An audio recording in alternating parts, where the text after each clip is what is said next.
This is Your Life. Television's most talked about program is brought to you every week at this time by Hazel Bishop No Smear Lipstick, America's largest selling lipstick, and it should be your lipstick because it stays on 4 to 5 times longer than the old-fashioned kind. And now, our host, Ralph Edwards. Hello, everybody. Thank you. How are you all this evening? Good? I see you. How are you, sir? All right? All you lovely people, how are you, anyhow? My, we have a bevy of beautiful women and fine gentlemen here. Thank you for being with us, coast to coast, across the nation. Again, on This Is Your Life, as usual, we have a great audience here with us at the El Capitan Theater. And, well, pretty interested in having him see the town and have fun, so we got to do a little job and write a little script after the show tonight, but I thought you wouldn't mind if I brought him along with me. I'd like to have you meet Demetrius. I got to let Demetrius Apostolon. How do you do? This is Ralph Edwards. Mr. Apostolon, is that it? Yes, sir. That's correct. The Greek name, isn't it? Yes, sir. My father's Greek. Are you from Greece yourself? No, my father comes from Greece. I was born in this country. My mother was American. I see. Where were you born, sir? Hinton, West Virginia. Oh, Hinton, West Virginia. Well, that's a beautiful part of the country there in the Alleghenies, isn't it? Yes, it is. I should say it is. How big a place is Hinton, Mr. Apostolon, is that it? Yes, sir. It's Apostolon. There's a population of about 7,000. Oh, that's a good-sized place. It's a nice-sized town to live in. Have you lived there all your life? Just about all, except the time I spent in Korea, in the Army. Oh, is that so? Well, then, if you have, why, you've probably seen this picture here, eh? Have you seen that picture? It's about 2 blocks. Oh, yes, sir. Huh? Yes, sir. It's about 2 blocks from the business district on 4th Avenue, isn't it? Yes, sir. What is that? It looks like a house I was born in. Oh, goodness. What do you know? It's a pretty important place, then. It's the 2-family frame house you were born in, right? The first son of George and Virginia Apostolon, and that's where our story begins tonight because this is your life, Demetrius Apostolon of Hinton, West Virginia. Thank you very much. Come on out here, boys. Well, my name's Ralph Edwards, and I'm mighty happy to know you. I'd happy to know you, sir. Yes, indeed. Come on up with me to our Hazel Bishop stage, Demetrius, to our chair of honor and surprises, and together we'll leaf through the pages of this book, the book of your life, Demetrius Apostolon. Here we go! Come on! Hey. Well, are you surprised? I'll bet you are. Come on over here and sit in our seat of honor, Demetrius. Take a seat there and relax, boy. How do you happen to be in Hollywood tonight now? Huh? Well, I got a phone call last Saturday. Yeah? From NBC, and they wanted me to come out here. I didn't know what it was all about, but when I got here, Mr. Manning said he wanted me to help him on a radio show, that he had some more... What were you going to talk about? Well, I was in a plane crash. Yeah, the tragic accident in Hecate Strait off British Columbia, in which you were one of 7 survivors. That's how you happened to be here with Knox Manning, eh? Yes, sir. He was to interview you? Yes, sir. Well, Knox isn't. But we're going to interview you about that, as promised by NBC. But actually, Hazel Bishop arranged for your trip out here so that you could be our surprise guest tonight. Well, I'm surprised. I'm sure you are, boy. Well, let's go. Time is spinning in reverse. Back through the years to Hinton, West Virginia, to the frame house on 4th Street there, to the date of your birth, April 25th, 1928. The beginning of This Is Your Life, Demetrius Apostolon. What did your father do there in Hinton when you were born, Demetrius? Well, at the time I was born, he had a restaurant, a sort of lunchroom. Yes, sir. It wasn't a large place, but it was always a nice place. He was always in business. When he was in Greece, he was in the olive oil business. Yeah. Your mother was a descendant of a famous American family, wasn't she? Yes, sir. Well, she was a descendant of the Boone, Daniel Boone, someplace way back there. So your heritage is like that of many Americans. Yes, sir. On my father's side, I'm newly in this. Demetrius was a handsome little lad, but he had quite a bout with double pneumonia and pleurisy when he was 2. Well, now, a voice out of your childhood, Demetrius. Any idea who that would be? You haven't heard that voice in many, many years, though you heard it often as a little boy in your sickbed at Hinton Hospital. He operated on you and started you back on the road to health. And here he is, Dr. R.G. Broadus, now of Raleigh General Hospital in Beckley, West Virginia.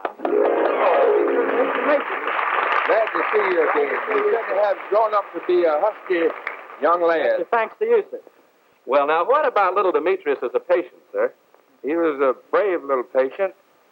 He had to be because soon after his illness, just before he was 6, his mother died. I see. These are the trying days, then, for the father and his 2 little boys here in the spring of 1934. You offered to adopt Demetrius just about that time, didn't you, Dr. Broadus? I did. He was a likely lad, and I felt that country air would help him and enable him to grow up to be a strong, healthy youngster that he is. Well, what was Demetrius's father's answer to all this, Dr. Broadus? Mr. Apostolon was a very devoted father. He tried to sell his restaurant, but he put these fixtures in storage, bought a farm 6 miles east of Hinton, and took his boys up there in the good mountain air to raise them. Well, thank you, Dr. Broadus. Take a seat there, please, and Demetrius is passed as we follow the Apostolons to their little mountain farm.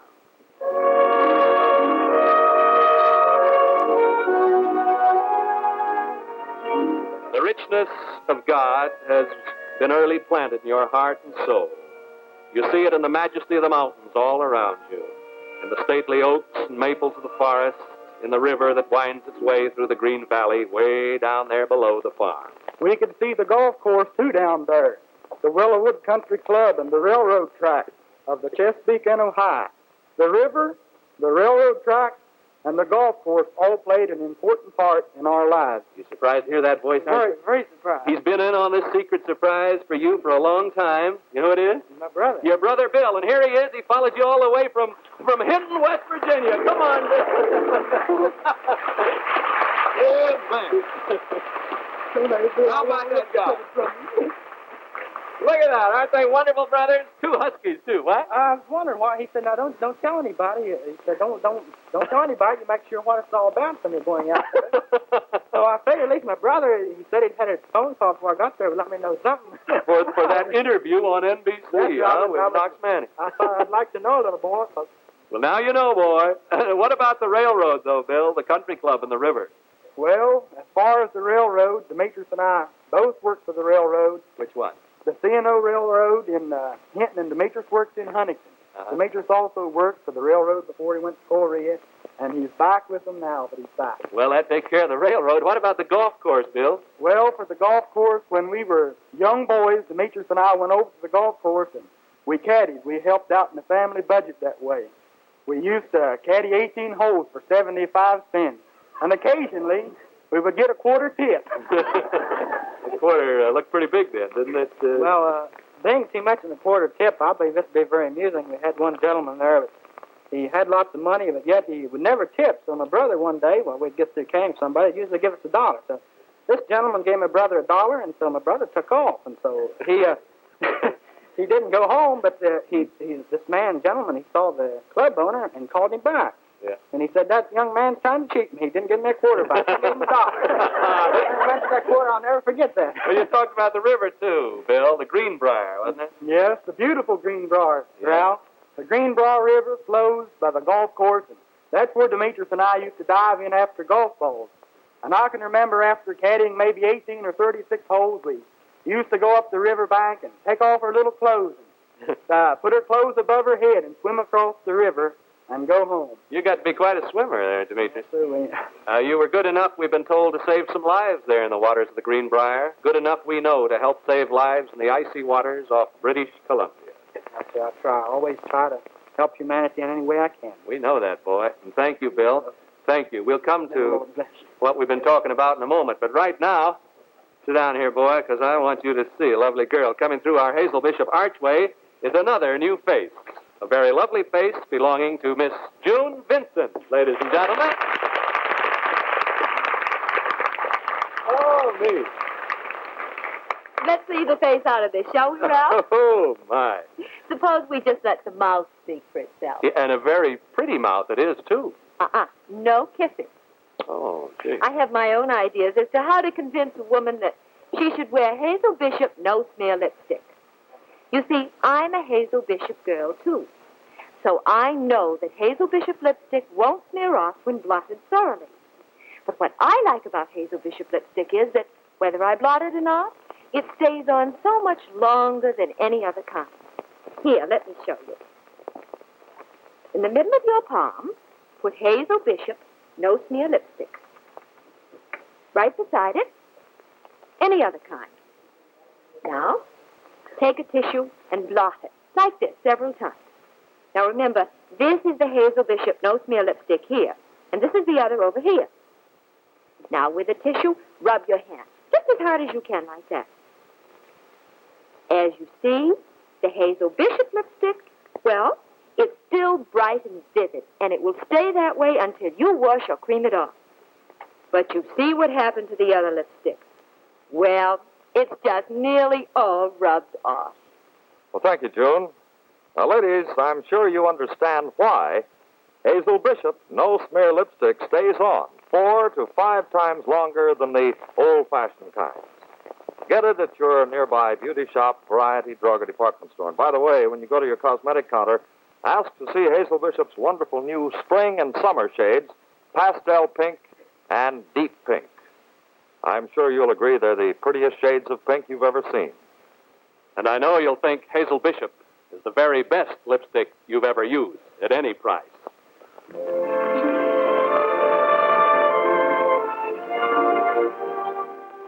The Greenbrier, river of your childhood, follows its timeless course as we trace the paths of your life, Demetrius Apostolon. Are you ready to continue on the way, boy? How you doing? Fine. Over your surprise yet? Well, a little bit now. All right. These are the 40s. You're out of the little country schools and in high school in Hinton. During summer vacation, there's work on the farm, caddying at the country club, diving for golf balls in the Greenbrier River. It's summer now, 1944. That's the summer I was visiting my grandmother Baber in Hinton. Barbara Turner, Peggy Ann Halloran, and I used to go swimming in the river. Now, you look a little puzzled there, Demetrius. Does this picture mean anything to you that I have right here? This pretty girl? She remembers you if you don't remember her, because you saved her life. She was only 11 years old here in the summer of 44, and her name was Shara Lee Baber. She's now Mrs. Eugene Richard Gertis of Charleston, West Virginia, and here she is. I didn't remember. It's been so long. Well, she certainly hasn't forgotten you. What happened there in the Greenbrier River 9 years ago, Shara Lee? Well, Peggy and Barbara went out farther in the river, but I stayed in close to the shore as I couldn't swim. And suddenly I realized that I had gotten out too far and couldn't touch bottom. So I began to get panicky and pulled those two girls under with me. Well, you'd gone down for just about the last time when Demetrius came along. That's right. He jumped in and pulled the two girls away from me so that they were able to swim inshore, and then he pulled me in. But I was so excited and frightened that I didn't see Demetrius afterwards, so I'm happy to have this chance to thank you for saving my life. Welcome. Shara Lee, thank you very much for being with us tonight. Such a pretty girl should have Hazel Bishop no-smear lipstick. Now, if you fall in the water, that won't rub off or anything. You'll find out there. Make sure this fellow's around, though, to pull you out when you're there. Take a seat there, please, and let's get on with the rest of Demetrius' past.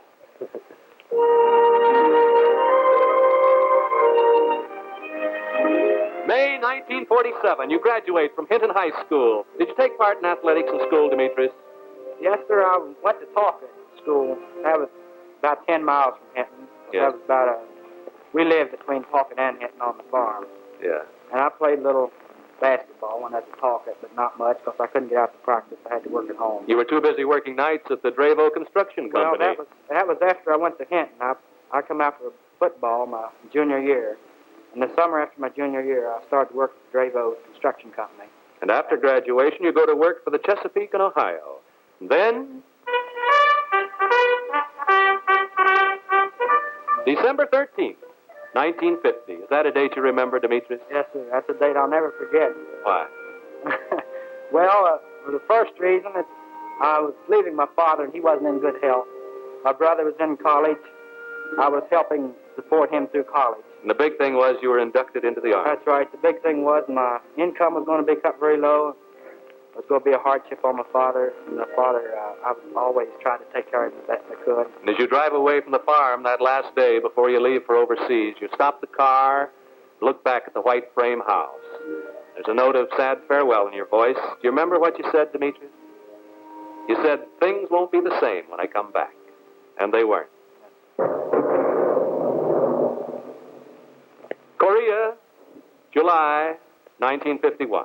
What was your job in Korea, Demetrius? I was an electrician in a railroad battalion at Pusan. You served, as many others are still serving, with courage and with valor. How did you come to leave the battle lines, Demetrius? Well, I landed at Incheon. From Incheon, I went to Yongdong-po. And there I was assigned to the railroad battalion. When I went overseas, I figured that I would be an infantryman. Well, I didn't know. I'd never really been a qualified electrician on the railroad, but the Army must have thought I was qualified enough to serve as an electrician. I thought I was better suited to be an electrician than a rifleman. Right.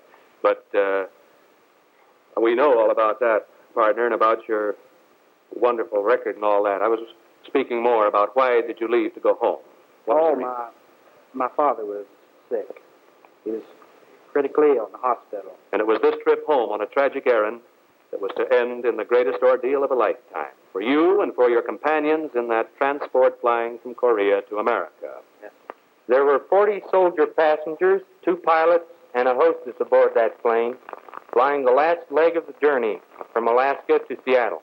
You recognize that voice, Demetrius? Sounded like Donald Baker. It belongs to a fellow passenger of yours on that fateful plane trip. You haven't seen him since, Lieutenant Donald E. Baker from St. Louis. Here's Don Baker. Hi. Oh, you're looking good. Yeah, I'm a civilian now. We're all equal now. I just been so busy. I was going to get the address from post. I was rotating one time, and something happened. I don't know if you did better or what. Lieutenant Baker, will you tell us what happened that night of January 19th, 1952? Well, about 1:30 in the a.m., our transport plane with a dead engine crashed in the icy waters in Hecate Strait. We were about a mile offshore at Sandspit in the Queen Charlotte Islands of British Columbia. I see. Now, the plane crashed, and most of you climbed out on the wings, the fuselage, and the tail of the sinking plane. Where did you end up, Demetrius? Well, at the end, I was out on the tip of the wing with the other 7. Before that, I was all over the plane. I don't remember to recall just where at certain times, but I know it. Anywhere I thought I might be of some help getting out equipment or help somebody. Now, as the nose of the plane sank into the water, you swam to the right wing. Is that right? Yes, sir. Well, did they all make it, Don? No, Ralph, some of the boys didn't make it. The rest of us, kept slipping off the wing, and we'd take turns pulling each other back up. Mm-hmm. Jimmy here was a tower of strength, both physically and spiritually. Yes. And some of the time it snowed, didn't it, Demetrius? Yes, sir. Now, we know, too, that a great girl in that crash was Jane Cheadle, the stewardess. She was really wonderful, wasn't she? Yes, sir, she was. Well, the freezing wind and the icy waters took heavy toll of your ebbing strength. One by one, men disappeared into the darkness and were lost. I suppose that you were thinking of many things and praying. Oh, we all prayed, Ralph. You could hear Jimmy's voice loud and strong, asking for our deliverance. And, you know, he even baptized the boy out there on that wing. Is that so? Yes, sir. Where was Jane Cheadle, the stewardess, at this time, Demetrius? Do you remember? She was about midway on the wing, I would say. I was more or less towards the end at the time that she went into the water. You could hear her encouraging the others. Yes, sir, very much so. Assuring them that help would soon arrive. Yes, sir, she was very assuring. She showed great strength of character, Ralph. And like a lot of us, she finally reached the end of her endurance.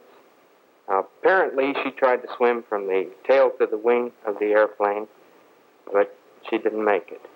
And Jimmy here, at the risk of his own life and using up that vital energy that could have meant the difference between his survival and death, dove into that water, that freezing water, and got hold of Jane and tried to make it back to the wing. But unfortunately, it was too late. Rescue finally came from Sandspit. Who was in that small boat that came for you? Do you remember? Yes, sir. Jack Fraser and Bob Glass. I'll never forget. I owe my life to them. All 7 of us do. Jack Fraser and Bob Glass. How many of you were left, Demetrius? You remember? There were 7 of us. 7. Out of 43. Yes, sir. After just an hour and 45 minutes in the water. Have you fellas seen each other since the rescue? No, this is the first one. Now, let's see, 7 of you. There were you and Lieutenant Baker here, Demetrius. There was Sergeant Gregory Calkins of Van Nuys, California.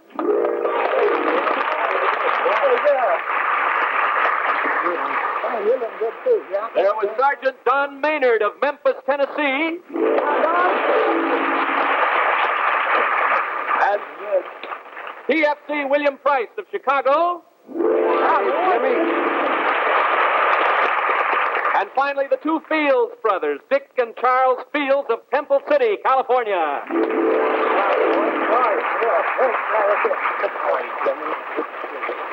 So there they are, boy. All 7 of them, reunited for the first time since their rescue. Each of them a veteran of Korea. Each of them performed heroic act after heroic act, trying to save the lives of others on that ill-fated flight home. Here they are. Now, about the rescue, we want to hear you boys for just a moment. Sergeant Maynard, suppose you start. Tell us about it there. The little boat that those people came after us in was too small. They wouldn't hold us all, and they suggested that 3 of us wait and make the second trip. Well, we just couldn't do that, so we told them we'd all get in the water and hang on to the side. We hung on to each other and to the side of the boat. That was the longest mile in history. When we finally got to shore, the water was so numb that we could hardly walk. We just were collapsed on the shore, and they finally drug us in. Where was the first place you were taken when you got to Sandspit, Demetrius? It was the house there at the air base, I believe. We were put in cars and drove to this house. The home of Mrs. Nell Dumas. Nell Dumas, yes. Yes. She played an important part in your life that cold morning in January 1952, an important part in the lives of all you survivors. So, here she is, Mrs. Nell Dumas, now of Vancouver, British Columbia. She was like a mother to us, all of us. She stayed up all night with us. Look, all the boys are mighty happy to see you, Mrs. Dumas. My goodness. Oh, they weren't so sure of it that morning at Sandspit. They weren't? When I started stripping their clothes off, they were rather embarrassed. Yeah. But, What'd you say? I told them not to worry, as I'd seen several in a similar predicament before. I see. Well, they were in pretty serious condition, weren't they, Mrs. Dumas? They were indeed. But after they had a good rub down and warm blankets and a little hot coffee and hot rum, well, it helped them a lot. Yes. They were all wonderful and pretty husky boys to be able to pull through. You bet they were, and I know they'll be forever grateful to you, Mrs. Dumas, and everybody at Sandspit. Well, the following day, you were all flown to Seattle, and there your paths separated. Your personal ordeal, Demetrius, was far from over. Your father dies a week after you returned to Hinton. And, of course, you had kept the Bible he gave you before you went to war. This Bible, you had it with you that night below Sandspit. No wonder I couldn't find one. Street. You're living with Brother Billy's wife now, aren't you, Demetrius, huh? Well, my brother had to loan me a small Bible to bring with me. Bill is minister of the Sandstone Baptist Church, isn't he? Yes, sir, Baptist minister. And you teach Sunday school at the Central Baptist Church every Sunday? Yes, sir. Well, this is your life, Demetrius Apostolon. You're not yet 25, yet in one short night, you lived a lifetime, as did the others with you, and in the seemingly endless trials of a cold, dark night, your faith gave courage to those around you, those who came back and those who didn't. It's an inspiration to all of us, and an exciting experience for you, I know. Isn't it, Demetrius? Yes, it's very exciting. It's exciting for the people I know at home, watching the show, relaxed, whatever they're doing, smoking, drinking coffee. How about it, June Vincent? Sure, it's great, except for the cleaning up afterwards. For example, the cigarettes in your ashtrays look like this? And are the cups covered with lipstick smears like this? It's some job cleaning it up, isn't it? Well, thank goodness this doesn't happen at my house anymore, because whenever I see anyone wearing a smeary, greasy lipstick, I do this. I show them the lipstick that won't come off. Hazel Bishop No Smear Lipstick. Yes, ladies, if you'll let your Hazel Bishop lipstick set a few minutes, then blot thoroughly. We guarantee Hazel Bishop No Smear Lipstick won't eat off, won't smear off, won't kiss off, or your money back. Yes, thank you very much, Bob and June. Well, Demetrius, right after the show, you will have a good chance to visit with all your past at the party Hazel Bishop has arranged in your honor at the Hollywood Roosevelt Hotel, where they're all staying during their visit here in California. They were all flown here to share this experience with you by Hazel Bishop. They've been at the Hollywood Roosevelt Hotel. Of course, they fly the finest. They fly TWA to Hollywood, luxurious 300-mile-an-hour Trans-World Airlines Constellations, the airline that flies three-quarters of the way around the world. Experienced TWA pilots, courteous, efficient hostesses, all assure our Hazel Bishop guests flying with the finest with TWA. My, if you knew that they were holed up there at the Hollywood Roosevelt, you'd have been really excited, wouldn't you? We're sure this is a night you'll long remember. So Hazel Bishop is presenting you with a 16-millimeter sound film of this program. Now, you'll need something to play it on, you see, so we have a 16-millimeter sound projector from the famous Spiegel catalog, a home shopping book you can count on for everything you need. Now, 3 important dates in your life. Demetrius, your birthday, the night of the airplane crash, and the date of your appearance on This Is Your Life are commemorated in this set of gold and diamond cufflinks and tie clasps made especially for you by Marshall, 5th Avenue at 56th Street, New York City. You see that has the dates there. Now, for each of your fellow survivors, Hazel Bishop has one of these gold tie pins there. Boys, just pass them out among yourselves with you. You have their names on them, designed by Marshall.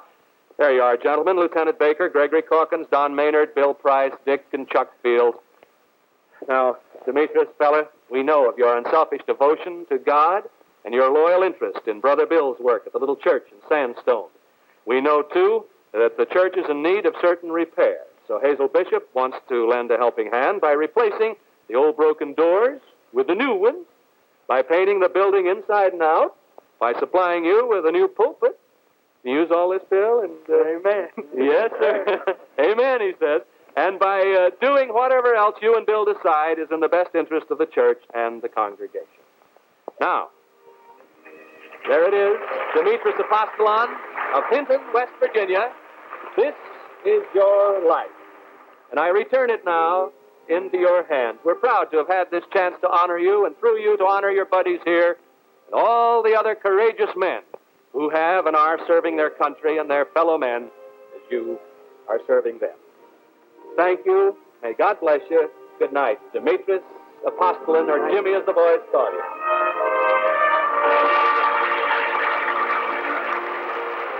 Be with us again next week for another inspiring This Is Your Life. Until then, good night for Hazel Bishop No Smear Lipstick. Good night.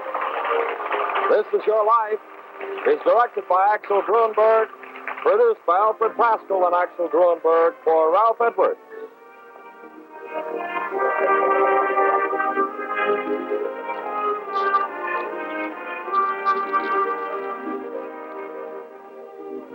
Don't forget now, the most lasting color for your lips is Hazel Bishop No Smear Lipstick.